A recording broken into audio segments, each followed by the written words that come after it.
నమస్కారం అండి. ఆ,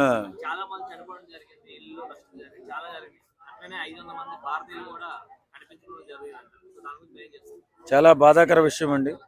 నిజంగా నేపాల్కు జరిగినటువంటి ఈ ప్రకృతి వైపరీత్య నష్టం చాలా ఎక్కువగా ఉంది. చాలా దారుణం జరిగింది.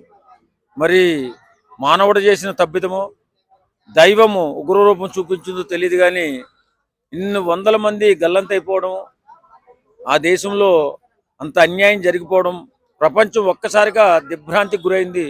నిజంగా నేపాల్ని ఆదుకోవాల్సిన సమయం ఆసన్నమైంది. ప్రతి ఒక్కరూ కూడా, ప్రతి దేశం కూడా నేపాల్ని ఆదుకునే విధంగా ముందుకెళ్ళాలి. ఈ ప్రకృతి వైపరీత్యాల రీత్యా చాలా బాధ కలుగుతుందండి. ఆ సన్నివేశాలు చూస్తుంటే మనుషులు అతాకుతలం అయిపోయి, ఎక్కడ తల్లికి బిడ్డ, బిడ్డకు తల్లి కూడా కనపడకుండా అన్యాయం అయిపోయినటువంటి ఆ పరిస్థితిని చూస్తుంటే దుఃఖం పొంగుకొస్తుంది. అభాగ్యులైపోయారు, అన్యాయం అయిపోయారు. ఏం చేయాలో, ఏం మాట్లాడాలో కూడా అర్థం కావట్లేదు. దేవుడు ఇలా చేస్తాడని ఊహించలేదు. ప్రకృతి ఈ రకంగా విధ్వంసం చేస్తుందని కలగలేదు. ఏదేమైనా అంత అన్యాయం జరిగింది నేపాల్కి. ఖచ్చితంగా వారి చనిపోయినటువంటి వారి యొక్క ఆత్మ శాంతించాలని, అలాగే ప్రతి ఒక్క దేశం అండగా నిలబడి ఇలాంటి విపత్కర పరిస్థితులు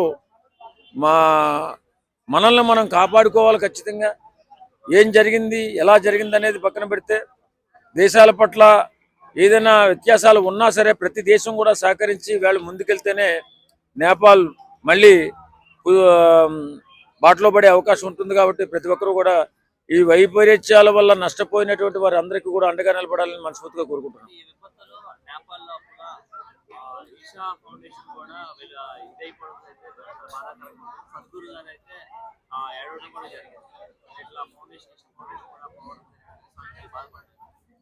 ఏం చేస్తామండి, ప్రకృతి ఉగ్రరూపం ధలిస్తే మానవుడు ఏం చేయగలుగుతాడు? అలాంటి ఉగ్రరూపంతో విచ్ఛిన్నం చేసి నాశనం చేసేస్తే మనం మాత్రం ఏం చేయగలుగుతాం? కాబట్టి ఎప్పుడైనా సరే మన జాగ్రత్తలో మనం ఉండాలి. అది మానవ తప్పిదమా, దైవం చేసినటువంటి అన్యాయమా తెలియదు. కానీ ఏదేమైనా వేళ జరిగింది భారీ నష్టం. ప్రకృతి కోపగించింది, మానవుడు అనుభవిస్తున్నాడు అన్నట్టుగా తెలుస్తుంది. అది ఇషా ఫౌండేషన్ అయినా ఇంకెవరైనా సరే ఆ పరిసర ప్రాంతాల్లో ఉన్నటువంటి వాళ్ళందరూ కూడా గల్లంతైపోయి, హతాశులైపోయి, జనజీవనం స్తంభించిపోయి, ఎక్కడ ఎవరు బతుకున్నారో ఎవరు చనిపోయారో కూడా తెలియని పరిస్థితి ఏర్పడింది.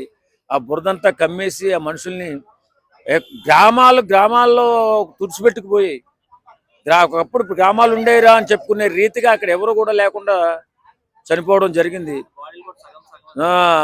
ఆ దృశ్యాలు చూస్తుంటే మనసుకు చెలించిపోతుంది. ఖచ్చితంగా ఇలాంటి విపత్కర పరిస్థితుల్లో అన్ని దేశాలు కూడా అండగా ఉండాలని కోరుకుందాం.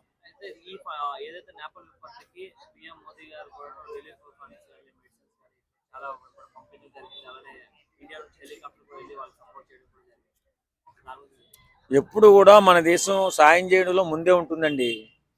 మన దేశానికి ఉన్నటువంటి గొప్ప గర్వం అంటే ఏంటంటే సాయం చేయడంలో మన దేశం తర్వాత. వాస్తవంగా కరోనా సమయంలో ఎన్ని దేశాలకి మనం కరోనా ట్యాబ్లెట్స్ కానీ మందులు కానీ పంపించడం అండి, ఎంతో సాయం చేస్తూ వేళ ప్రతి దేశం దృష్టిలో కూడా సహాయ సహకారాల్లో భారతదేశం ముందుగా ఉంటుంది, మోడీ ప్రభుత్వం అండగా ఉంటుందని చెప్పి ప్రతి దేశం చెప్పుకుంటుంది. అలాగే మన గౌరవం కూడా పెరుగుతుంది. ప్రతి దేశంలో కూడా భారతీయుడంటే సాయం చేసేవాడు, ఆపదలో ఆదుకునేవాడు, అందరితో కలుపుకొని పోయేవాడు అని చెప్పి అన్ని దేశాలు గుర్తించాయి. ఈ 15 సంవత్సరాలలో 12 సంవత్సరాలలో భారతీయ ప్రభుత్వం వచ్చిన తర్వాత, మన భాజపా ప్రభుత్వం వచ్చిన తర్వాత గౌరవాన్ని పెంచుకుంటూ ముందుకెళ్లారు. ఈ రకంగా మోడీ గారిని కూడా అభినందించాలి. అన్ని విషయాల్లో ఎక్కడ ఏ ప్రకృతి వైపరీత్యం వచ్చినా, ఏ దేశం అన్యాయం అయిపోయినా అండగా నిలబడటంలో ముందుగా ఉంటుంది మన భారతదేశం. మనకు ఎన్ని కష్టాలున్నా సరే తప్పనిసరిగా ఆపదలో ఉన్న వాళ్ళని ఆదుకోవాలని ఆలోచిస్తూ ముందుకెళ్తుంది భారతదేశం. కాబట్టి ఈవేళ నేపాల్కి బ్రహ్మాండంగా అండగా ఉన్నారు. జరిగిన గంటల్లోపే మన వాళ్ళు అక్కడికి వెళ్ళిపోయి సహాయ సహకారాలు పాల్గొనడం చాలా సంతోషాన్ని ఇస్తుంది. ఎందుకంటే ఇలాంటి సమయంలోనే మనం అండగా ఉండాలి. తప్పనిసరి పరిస్థితుల్లో మానవుడు అన్యాయం అయిపోతున్న సందర్భంలో ప్రతి ఒక్కరూ కూడా అండగా ఉండాలి.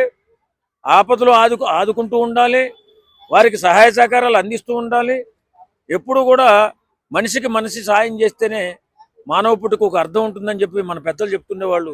నిజంగా అది ఫాలో చేస్తున్నటువంటి మన భారతదేశం ఎప్పుడు కూడా శాశ్వతంగా సుసంపన్నంగా ఉంటుందని మనస్ఫూర్తిగా తెలియజేసుకుంటాం.